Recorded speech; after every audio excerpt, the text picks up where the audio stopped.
नमस्कार साथियों। स्वागत है आपका अपने परिवार विजन क्लासेस में। दुआ है आप सब अच्छे होंगे, स्वस्थ होंगे। मैं आपका मित्र गोविंद कुमार खड़ी। साथियों, आज हम रासायनिक अभिक्रिया एवं समीकरण जो विज्ञान का पहला चैप्टर है क्लास 10 का, उसको हम पढ़ने वाले हैं। उसमें हमने पार्ट 1 कंप्लीट कर दिया है।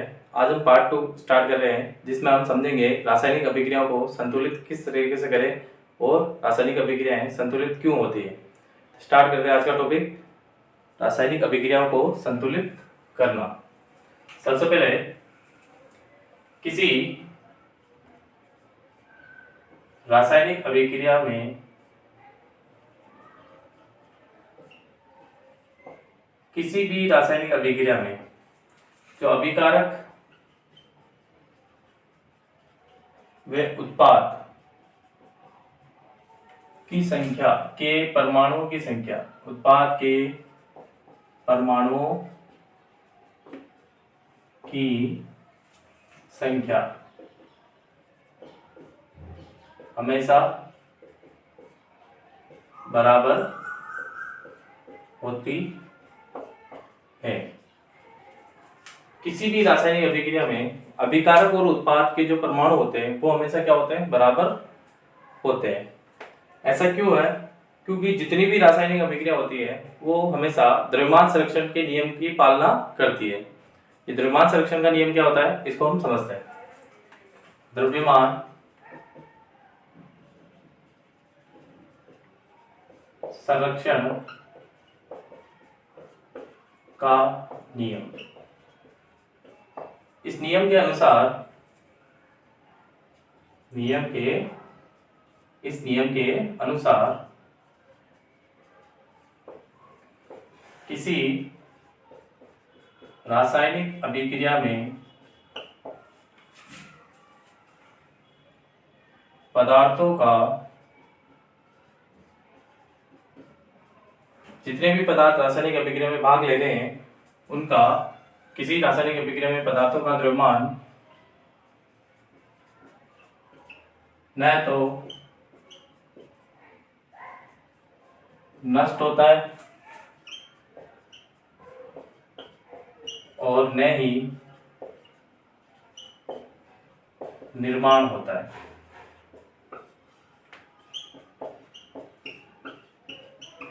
यदि कोई रासायनिक अभिक्रिया हो रही है तो उसमें जितने भी पदार्थ भाग ले रहे हैं, चाहे अभिकारक हो चाहे उत्पाद हो, तो जितने भी पदार्थ उसमें भाग ले रहे हैं उनका द्रव्यमान ना तो नष्ट होगा और ना ही उनका निर्माण होता है। इसे हम द्रव्यमान संरक्षण का नियम कहते हैं। और इसी नियम की पालना जो है वो सभी रासायनिक अभिक्रियाएं करती हैं। इसीलिए अभिक्रिया को क्या करना होता है, संतुलित करना जरूरी होता है। एक बार हम एक अभिक्रिया से समझते हैं। जैसे एग्जांपल लेते हैं अपन, अपने पास है मैग्नीशियम और ऑक्सीजन, दोनों जब अभिक्रिया करेंगे तो मैग्नीशियम ऑक्साइड बनाएंगे, एक सफेद चूर्ण बनाएंगे। क्या बनाएंगे? सफेद कलर का चूर्ण हमें दिखाई देगा। जब मैग्नीशियम ऑक्सीजन की उपस्थिति में जलेगा तो मैग्नीशियम ऑक्साइड एक सफेद चूर्ण दिखाई देगा। यहाँ पर मैग्नीशियम और ऑक्सीजन क्या है, अभिकारक, और मैग्नीशियम ऑक्साइड क्या है यहाँ पर, उत्पाद। अभी यह अभिक्रिया जो है वो संतुलित नहीं है। क्यों नहीं है? क्योंकि इसमें जो अभिकारक के परमाणु,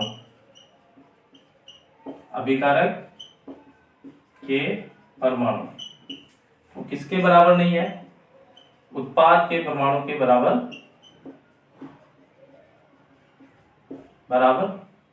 नहीं है। देखो यहाँ पर क्या है, मैग्नीशियम एक, इधर मैग्नीशियम एक, यहाँ ऑक्सीजन के कितने परमाणु है, 2, यहाँ कितने, 1। तो इसीलिए ये अभिक्रिया जो है अभी कैसी है, असंतुलित है। जब अभिकारक के परमाणु और उत्पाद के परमाणु बराबर हो जाते हैं तब ऐसी अभिक्रिया को हम संतुलित अभिक्रिया कहते हैं। क्या कहते हैं? संतुलित अभिक्रिया कहते हैं। ये आप याद रखोगे। अब हम किसी भी अभिक्रिया को संतुलित किस तरीके से करें ये हम समझते हैं। अभिक्रिया को संतुलित करना, अभिक्रिया को संतुलित कैसे करते हैं ये हम एग्जाम्पल से समझते हैं। जैसे अपन इसमें अभिक्रिया को संतुलित करने में हम दो मेथड पढ़ेंगे। पहला जो मेथड है वो क्या है, एक तो होता है डायरेक्ट मेथड और दूसरा होता है एबीसीडी मेथड। तो जो आपको अच्छा लगे वो आप किसी भी रासायनिक अभिक्रिया में अप्लाई कर सकते हो। जैसे मैं पहला मेथड बताता हूँ, फिर उसके बाद दूसरा मेथड को भी डिस्कस करते हैं। सबसे पहले यहाँ पर मैग्नीशियम 1 है और ये मैग्नीशियम 1, इधर ऑक्सीजन के कितने परमाणु, 2, इधर कितने, 2। तो यहाँ अभी अभिक्रिया कैसी है, असंतुलित है। अब इसको संतुलित कैसे करेंगे, यहाँ कितने हैं, 2 ऑक्सीजन है, इधर 1 है, तो आप सबसे पहले यहाँ पर 2 लगाओ।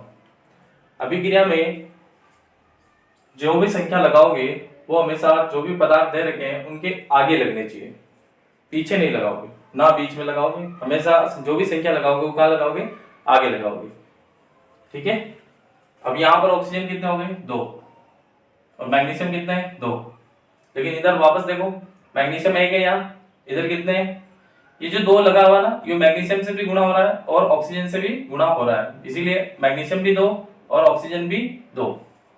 तो यहाँ मैग्नीशियम 2 हो गए, तो इधर कितने हैं, 1, इसको भी आप क्या कर दो, 2 कर दो। अब इसको चेक करो, मैग्नीशियम 2, ये 2, ऑक्सीजन 2 और ये ऑक्सीजन 2 हो गए।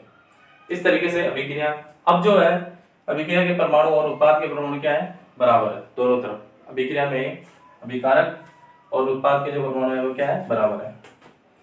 अब ये कौन सी अभिक्रिया है, संतुलित अभिक्रिया है। जैसे और एग्जांपल लेते हैं हम, जैसे हाइड्रोजन और ऑक्सीजन की अभिक्रिया कराएंगे तो क्या बनेगा, जल। यहाँ पर हाइड्रोजन के कितने परमाणु, 2, या ऑक्सीजन के कितने, 2, या हाइड्रोजन के 2, या ऑक्सीजन का 1। तो अभी ये क्या है, असंतुलित है। अभी अभिक्रिया कैसी है, असंतुलित है। इसे संतुलित कैसे करेंगे, सबसे पहले यहाँ इधर देखो, हाइड्रोजन 2, 2, हाइड्रोजन बराबर है, ऑक्सीजन इधर कितने, 2, यहाँ कितने, 1। इसको 2 कैसे करें, आगे 2 से गुणा कर दो। पूरी जो पदार्थ है, जो भी जल का अणु है, उसको हम 2 से गुणा कर देंगे। तो ये ऑक्सीजन भी 2 से गुणा हो गया और हाइड्रोजन भी क्या हो गया, 2 से गुणा हो गया।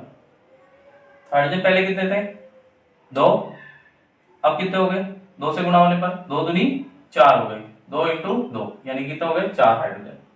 यहाँ कितने हैं, 2 हाइड्रोजन है, इसको आप 2 से गुणा कर दो ताकि क्या हो जाएगा, 2 दूनी 4। अब देखो 2 दूनी 4, 2 दूनी 4, 4 हाइड्रोजन, 4 हाइड्रोजन, 2 ऑक्सीजन, ये 1 है, 1 को हमने किससे गुणा कर दिया, 2 से गुणा कर दिया, इसीलिए ये क्या हो गया, 2 ऑक्सीजन और 4 हाइड्रोजन, इधर भी 4 हाइड्रोजन और 2 ऑक्सीजन। अभिकारक और उत्पाद में जो परमाणु की संख्या थी वो क्या हो गई, बराबर हो गई, इसीलिए यह अभिक्रिया कैसी हो गई, संतुलित अभिक्रिया। उसके बाद अगला एग्जांपल देखो, जैसे नाइट्रोजन की अभिक्रिया अगर हाइड्रोजन से कराते हैं तो क्या बनता है, अमोनिया। ये अमोनिया का फॉर्मूला आप याद रखोगे, NH3 अमोनिया। यहाँ नाइट्रोजन कितने हैं, 2, यहाँ कितने हैं, 1। तो आप क्या करो, इसको 2 से गुणा कर दो। जब 2 से गुणा किया तो नाइट्रोजन कितने हो गए, 2 हो गए, इधर भी 2, इधर भी 2। लेकिन जब हमने नाइट्रोजन को बराबर किया तो हाइड्रोजन कितने हो गए, पहले कितने थे, 3, 3 को 2 से गुणा किया कितना हो गए, 6, 3 को 2 से गुणा किया कितने हो गए, 6, यानी कि हाइड्रोजन इस तरफ कितने हैं, 6। अब इधर कितने, 2, 2 को किससे गुणा करें ताकि 6 हो जाए, तो इसको हम 3 से गुणा करेंगे, 3 दूनी 6। अब इस पूरी अभिक्रिया में नाइट्रोजन कितने हैं, यहाँ पर 2 है, अभिकारक की तरफ 2 नाइट्रोजन, उत्पाद की तरफ भी 2 नाइट्रोजन। हाइड्रोजन कितने हैं, 3 दूनी 6 हाइड्रोजन, इधर कितने हैं, 2 तिया 6 हाइड्रोजन। अब ये क्या हो गई, बैलेंस हो गई, संतुलित हो गई अभिक्रिया। उसके बाद तीसरा देखो, जैसे कार्बन ऑक्सीजन, तो क्या बनेगा, कार्बन डाइऑक्साइड। तो कार्बन 1 और इधर उत्पाद में भी 1, ऑक्सीजन अभिकारक में 2, उत्पाद में भी 2। तो ये जो अभिक्रिया है वो क्या है, संतुलित है, इसको संतुलित करने की जरूरत नहीं है। उसके बाद अगला एग्जांपल देखो, जैसे carbon calcium carbonate, calcium carbonate, ये क्या बनेगा, कैल्शियम ऑक्साइड और प्लस जल, सॉरी कार्बोनेट बनेगा, कार्बन डाइऑक्साइड। जब कैल्शियम कार्बोनेट को गर्म करोगे, ये साइन किसका होता है, गर्म करने का। ये साइन किसका होता है, किसी चीज को अगर गर्म करेंगे तो इस तरीके का एक त्रिभुज, छोटा सा त्रिभुज बनाएंगे, वो क्या होगा, गर्म करने का एक साइन होगा। कैल्शियम कार्बोनेट को जब गर्म करोगे तो कैल्शियम ऑक्साइड बनेगा और साथ में क्या बनेगी, कार्बन डाइऑक्साइड गैस बनेगी। ये किसका फॉर्मूला है, ये है संगमरमर का। किसका फॉर्मूला है, संगमरमर का। संगमरमर का फॉर्मूला अगर आपसे पूछे तो कौन सा है, कैल्शियम कार्बोनेट। उसका फॉर्मूला क्या है, CaCO3। और ये है बिना भुजा चूना। क्या है ये, बिना भुजा चूना। कैल्शियम ऑक्साइड इसका रासायनिक नाम है और इसका सूत्र क्या है, कैल्शियम ऑक्साइड, कैल्शियम ऑक्साइड। और ये क्या है, कार्बन डाइऑक्साइड। अब इसको एक बार चेक करो, क्या ये संतुलित है क्या, कैल्शियम एक, कैल्शियम एक, यहाँ कार्बन एक, कार्बन एक, ऑक्सीजन 3, ऑक्सीजन 2, ये रही, एक ये रही, कितनी हो गई, 3। तो यानी सारे जो परमाणु है अभिकारक और उत्पाद में क्या है, बराबर है। इसीलिए ये अभिक्रिया क्या है, एक संतुलित अभिक्रिया है, क्योंकि इसमें अभिकारक के परमाणु और उत्पाद के परमाणु क्या है, बराबर है। इसलिए ये क्या है, एक संतुलित अभिक्रिया है। और एग्जांपल देखते हैं अपन। अभी हम कौन सा मेथड कर रहे हैं, पहला मेथड, जिसमें डायरेक्ट, पहला मेथड जो है वो क्या है, डायरेक्ट मेथड है। फिर इसके बाद हम सेकंड मेथड पढ़ेंगे, उसमें ABCD मेथड पढ़ेंगे। पहले इसको आप अच्छे से देख लो, उसके बाद हम सेकंड मेथड देखते हैं। इसमें कुछ एग्जांपल और लेते हैं अपन अभिक्रिया के, रासायनिक अभिक्रिया के। इनको मिटा दो।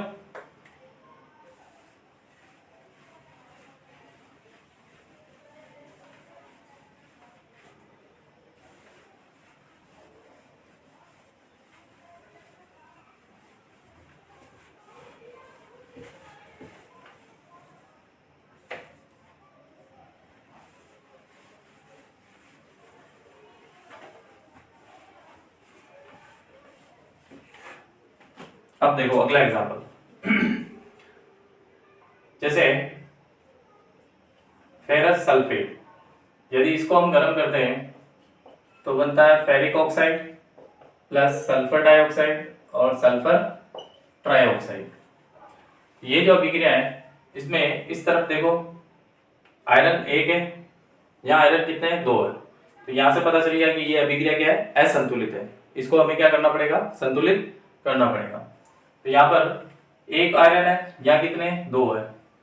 यहाँ एक सल्फर है, यहाँ कितने, 2 सल्फर है। इधर लिख लो पहले, आयरन 1 इस तरफ, सल्फर 1, ऑक्सीजन कितने, ये देखो 4 लग रहा है तो 4। इधर देखो आयरन कितने, 2, सल्फर कितने, 1 और 2। इधर ऑक्सीजन कितने, 3 तो ये रहे, 2 ये रहे, 3 और 2 कितने, 5, और 3 ये रहे, 5 और 3 8। यानी कि इस तरफ इनसे जस्ट डबल दिख रहा है। तो आप क्या करो, सबको 2 से गुणा कर दो, इसको भी 2 से गुणा कर दो, 2 से गुणा कर दो, 2 से गुणा कर दो। ये हो जाएगा 2, ये हो जाएगा 2 और ये हो जाएगा 8। ये देखो 2 से गुणा करने का मतलब इस पूरे सूत्र को 2 से हमने गुणा कर दिया। तो ये डायरेक्ट मेथड है। देखो iron 2, iron 2, sulphur 2, sulphur 2, oxygen यहाँ 4 है, 4 को हमने किससे गुणा कर दिया, 2 से, तो 4 दूनी 8। यहाँ देखो ऑक्सीजन 3, 2 और 3, 3 और 3 6 और 2 कितने हो गए, 8 हो गए। इस तरीके से ये अभिक्रिया क्या हो गई, संतुलित हो चुकी है। अब आगे वाली देखो,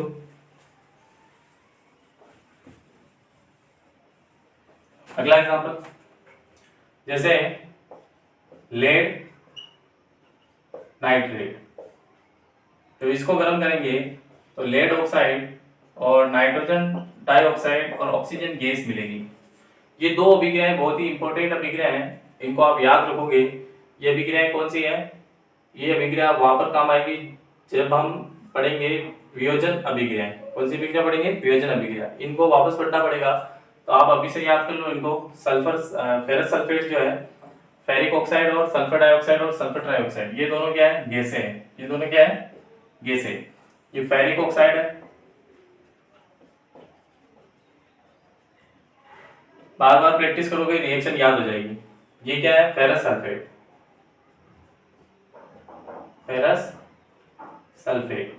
और मैंने एक वीडियो भी बनाया है, जो भी रासायनिक यौगिक होते हैं वो बनते कैसे हैं, उसके ऊपर मैंने एक पूरा वीडियो बना रखा है, आप जरूर देखिए उसको, आपको अच्छे से समझ में आएगा।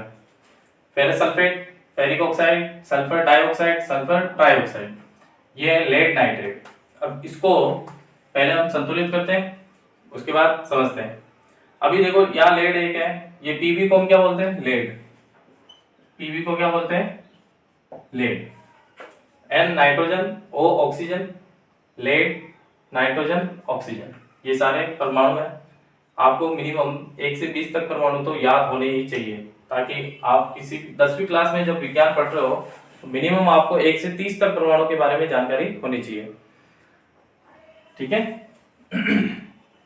अब लेड नाइट्रेट को जब गर्म करेंगे तो लेड ऑक्साइड, नाइट्रोजन डाइऑक्साइड और ऑक्सीजन में चेंज हो जाएगा।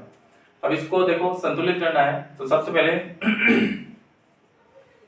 यहाँ लेड कितनी है, 1, नाइट्रोजन कितना है, ये नाइट्रोजन जो है कोष्टक में लगा हुआ, बाहर कितना लग रहा है, 2, तो ये कितना हो गए, 2 हो गए।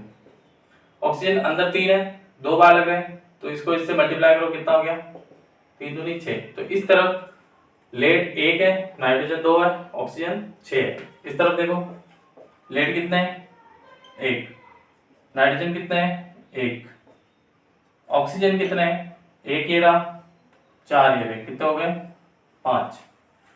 अब इसको आप डायरेक्ट करोगे तो आपको समझ में नहीं आएगा, इसीलिए इसको हम कौन से मेथड से करते हैं, मेथड नंबर 2 ABCD वाले से। तो स्टार्ट करते हैं सेकंड मेथड से। मेथड नंबर 2 जो कि कौन सा है, ABCD मेथड। देखो कैसे करेंगे, सबसे पहले ये जितने भी लिखे हुए हैं इन सब के पीछे A लगा दो, फिर B लगा दो, C लगा दो और B लगा दो।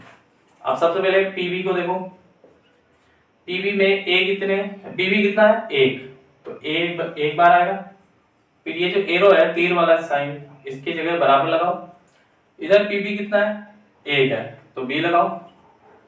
उसके बाद नाइट्रोजन, नाइट्रोजन यहाँ पर कितने हैं, 2 है, कोष्टक के बाहर 2 लग रहा है ना, तो 2, तो 2 A लगाओ। फिर एरो तीर का लगेगा बराबर। इधर नाइट्रोजन कितने हैं, ये 1 ही है, इसके पास ही है ना नाइट्रोजन, इसमें और इसमें तो नहीं है, केवल 1 C। उसके बाद ऑक्सीजन कितना है, यहाँ 3 दूनी 6 ऑक्सीजन है, यानी 6 A। फिर तीर का बराबर ऑक्सीजन इधर देखो किस किस के पास है, एक तो इसके पास है, 1 तो B के पास है, 2 किसके पास, C के पास है, और 2 किसके पास है, D के पास। तो इस तरीके से प्लस लगाओगे, सबको किस में लिखोगे, प्लस में।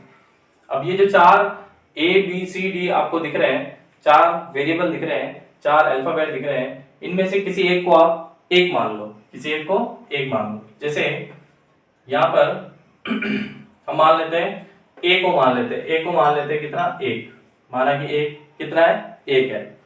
तो जब A को यहाँ मानेंगे तो B कितना हो जाएगा, देखो B किसके बराबर है, 1 है। अब हमने A को 1 माना तो B कितना हो गया, 1 हो गया। उसके बाद यहाँ A को कितना माना, 1 माना, जब यहाँ 1 रखूंगा तो 1 ये से गुणा होगा, तो C का मान भी कितना हो जाएगा, 2 एकम 2।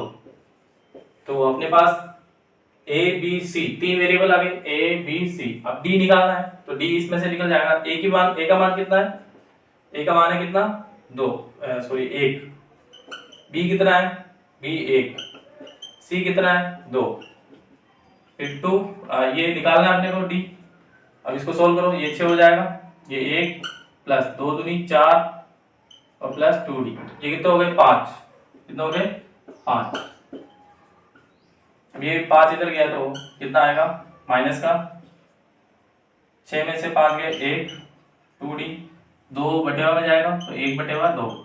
अब एक बात याद रखोगे, जब भी हम अभिक्रिया को संतुलित करते हैं तो भिन्न में संख्या नहीं आती है, तो भिन्न को हटाने के लिए हम क्या करेंगे, ये जो A B C D है, इस D को हम 2 से गुणा करेंगे। जब इसको 2 से गुणा किया D को, तो सबको 2 से गुणा करो, सबको 2 से गुणा करो, तो A का मान भी कितना हो जाएगा, 2 एकम 2। B का कितना हो गया, 2 एकम 2। C का कितना हो गया, 4। और D का कितना हो गया, 2 से 2 घटिया, D का हो गया 1। D का कितना हो गया, 1। अब आप एक बार इसको आराम से यहाँ पर अभिक्रिया में लिखो। जैसे A का मान कितना, 2, तो 2 लेड नाइट्रेट से क्या बना, B का मान कितना है, 2, यहाँ पर 2 लिखेंगे PbO, और C का मान कितना है 4, तो यहाँ 4 लिखेंगे, प्लस D का मान कितना है 1, तो यहाँ 1 लिखो। अब एक बार चेक करो, यहाँ Pb 2 है, इधर भी कितने हैं 2 है। यहाँ नाइट्रोजन कितना है देखो, ये पहले से ही 2 से गुणा हो रहा है, और 2 फिर से किससे गुणा हो रहा है 2 से, कितने हो गए यहाँ लिख लो एक बार। Pb कितने हैं इधर 2, नाइट्रोजन 2 और 2 दूनी 4, इधर ऑक्सीजन अंदर 3 है बाहर 2 है, गुणा करो 3 दूनी 6, और 6 को वापस 2 से गुणा करेंगे तो कितना आ जाएगा 6 दूनी 12। तो ये अभिकारक की तरफ इन परमाणुओं की संख्या है। अब उत्पाद की तरफ देखेंगे तो लेड देखो, सबसे पहले लेड कितने हैं 2 है, लेड के आगे 2 लग रहा है ना, तो 2। उसके बाद नाइट्रोजन देखो, नाइट्रोजन के आगे कितना लग रहा है 4, इधर भी 4 उधर भी 4। उसके बाद ऑक्सीजन को देखो, इसके आगे 2 लग रहा है, तो 2 ऑक्सीजन इसमें, ये नीचे 2 और आगे 4 लग रहा है, तो 2 चौक 8, ये तो हो जाएंगे 8, 2 इधर 10 और 2 इधर, कितने हो गए 12। तो ये 2 4 और 12, इस तरीके से ये अभिक्रिया क्या हो गई संतुलित हो गई। जब बड़ी अभिक्रिया आ जाए तो आप मेथड नंबर 2 का इस्तेमाल करें, ABCD मेथड वाला। क्यों? क्योंकि वो डायरेक्ट वाले से गलती होने के चांसेस होते हैं, इसीलिए आप सेकंड मेथड का इस्तेमाल करो। जैसे एक और अभिक्रिया करते हैं अपन,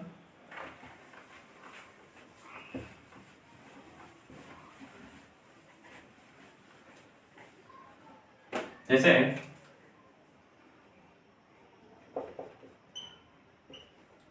नाइट्रिक अम्ल, नाइट्रिक अम्ल की अभिक्रिया कैल्शियम हाइड्रोक्साइड से कराते हैं, तो कैल्शियम नाइट्रेट बनता है एक तो, और प्लस ये कैल्शियम जो है वो किसके साथ बनेगा कैल्शियम नाइट्रेट, और OH जब भी H के साथ जुड़ेगा तो जल बनाएगा। क्या बनाएगा?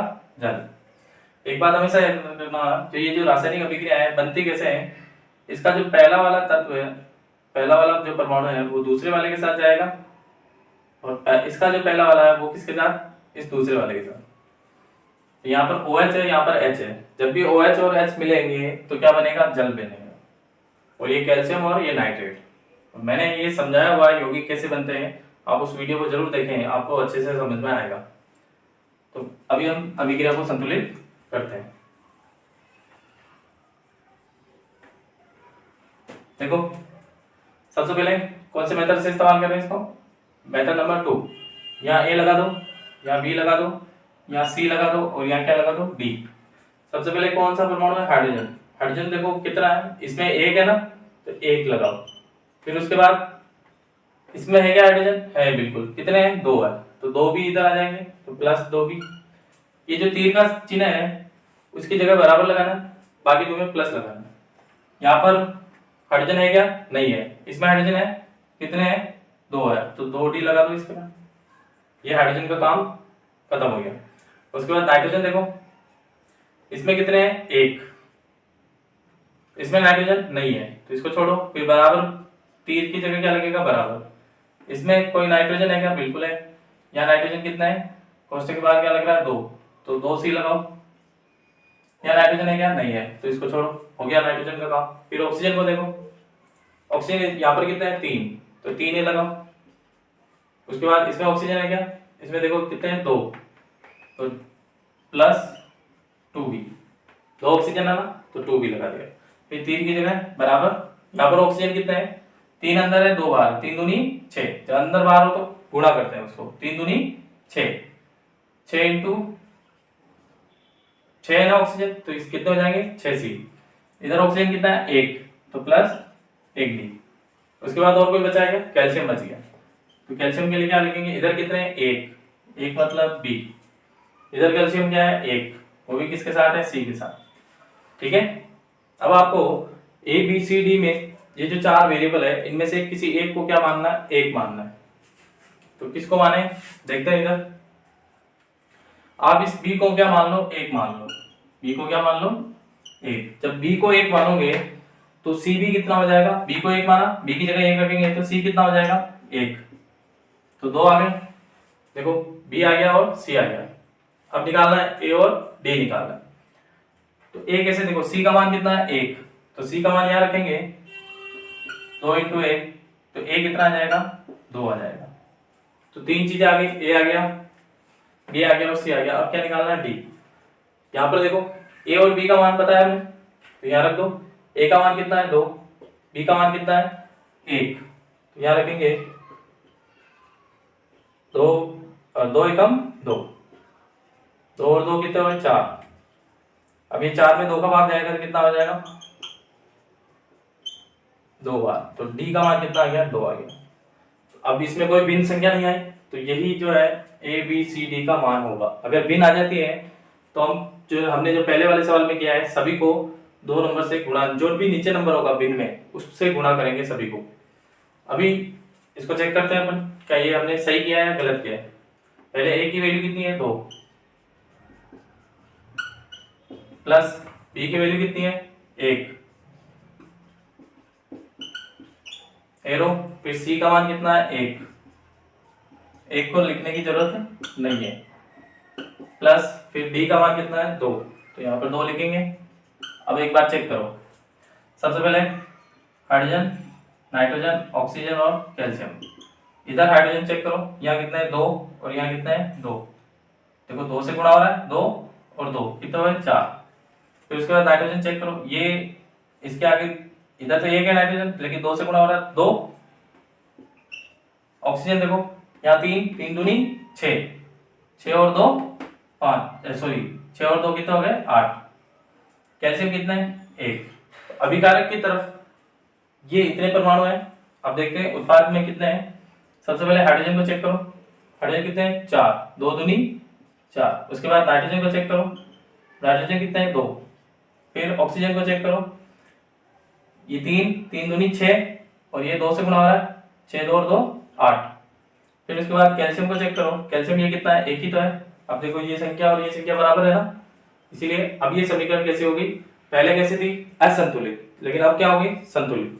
तो इस तरीके से जब बड़ी अभिक्रिया आ जाए, रासायनिक अभिक्रिया, तो उसको संतुलित कैसे करोगे, एबीसीडी मेथड से। ये इस तरीके से एबीसीडी लगाओगे और इसमें क्या होगा एग्जैक्ट आंसर आ जाएगा आपका, और इसमें कंफ्यूजन होने की चांसेस बहुत कम होते हैं। एक और करते हैं इसका, मिटाएं इसको।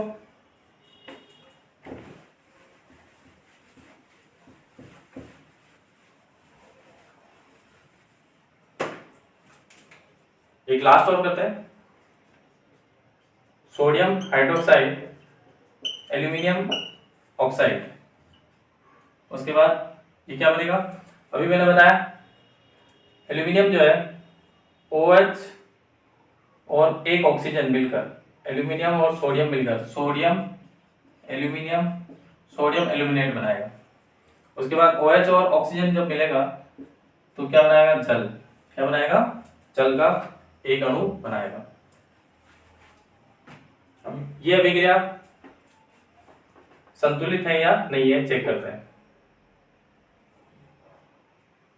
ये सोडियम हाइड्रोक्साइड है और ये एल्यूमिनियम ऑक्साइड, इसको हम सोडियम एल्यूमिनेट बोलते हैं, और ये क्या है, जल का एक अणु। सबसे पहले चेक करते हैं, यहाँ एल्यूमिनियम 2 है, यहाँ कितने 1 है, इसका मतलब ये क्या है असंतुलित अभिक्रिया है। इसको हम संतुलित करेंगे कौन से मेथड से, एबीसीडी मेथड से। सबसे पहले ए लगा दो, बी लगा दो, सी लगा दो और डी लगा दो। उसके बाद इधर सोडियम को देखो, सोडियम कितने हैं 1 है, तो 1, इसमें सोडियम है क्या, नहीं, इसको छोड़ो। फिर एरो की जगह क्या लगाओ, ये तीर के साइन की जगह बराबर लगाओ। इसमें सोडियम कितना है 1, तो 1 सी, इसमें सोडियम नहीं है, छोड़ दो। फिर ऑक्सीजन को चेक करो, इसमें ऑक्सीजन 1 है, इसमें ऑक्सीजन अब प्लस ऑक्सीजन कितना है 3, तो 3 भी, फिर तीर की जगह बराबर। इसमें ऑक्सीजन कितना है 2, तो 2 सी, ऑक्सीजन कितना है 1 प्लस डी। उसके बाद कौन सा है हाइड्रोजन, हाइड्रोजन को चेक करो, यहाँ पर हाइड्रोजन 1 है, तो 1 है, इसमें हाइड्रोजन नहीं है ना, इसको छोड़ दो। 3 है, बराबर लगाओ। इसमें हाइड्रोजन नहीं है, इसको छोड़ दो। इसमें हाइड्रोजन कितने हैं 2 है, तो 2d। उसके बाद एल्यूमिनियम देखो, एल्यूमिनियम यहाँ पर कितने हैं 2 है, तो 2b, और यहाँ कितने 1 है, तो ये 1c। तो इस तरीके से हमने सारे परमाणु देख लिए। अब देखो ये जो 4 वेरिएबल है, इसमें से किसी एक को आप 1 मान लो, बाकी सब निकल जाएंगे। सबसे पहले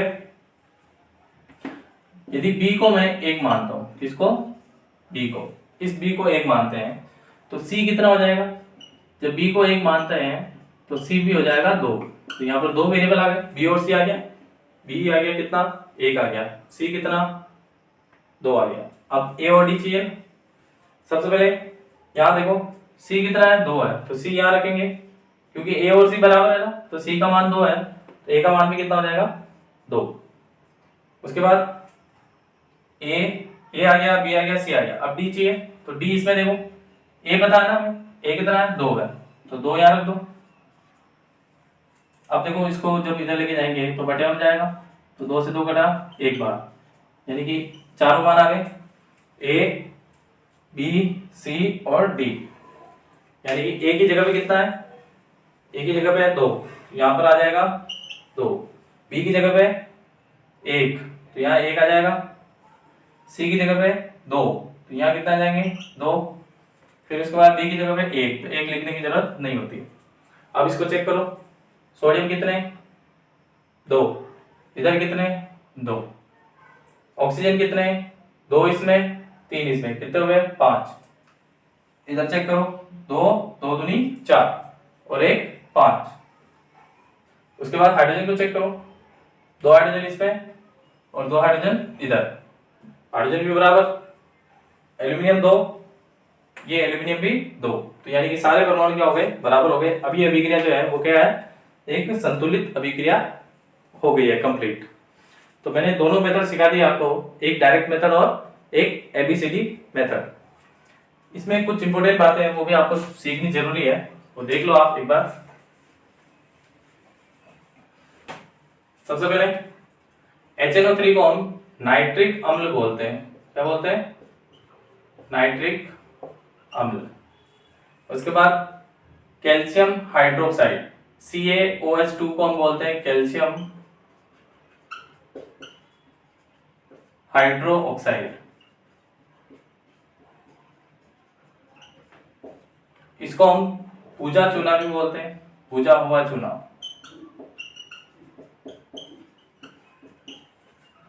उसके बाद सोडियम हाइड्रोक्साइड, सोडियम हाइड्रोक्साइड का एक और नाम है क्षारों का राजा।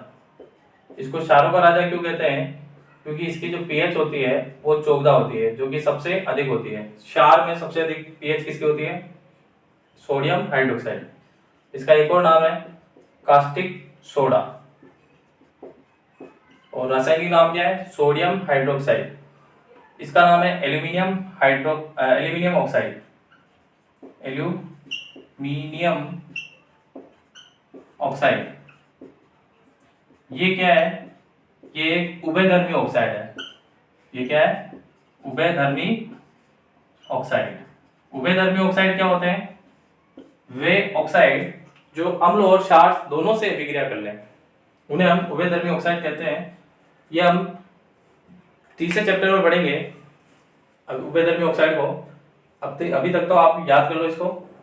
उसके बाद इसको बोलते हैं सोडियम एल्यूमिनेट, सोडियम एल्यूमिनेट।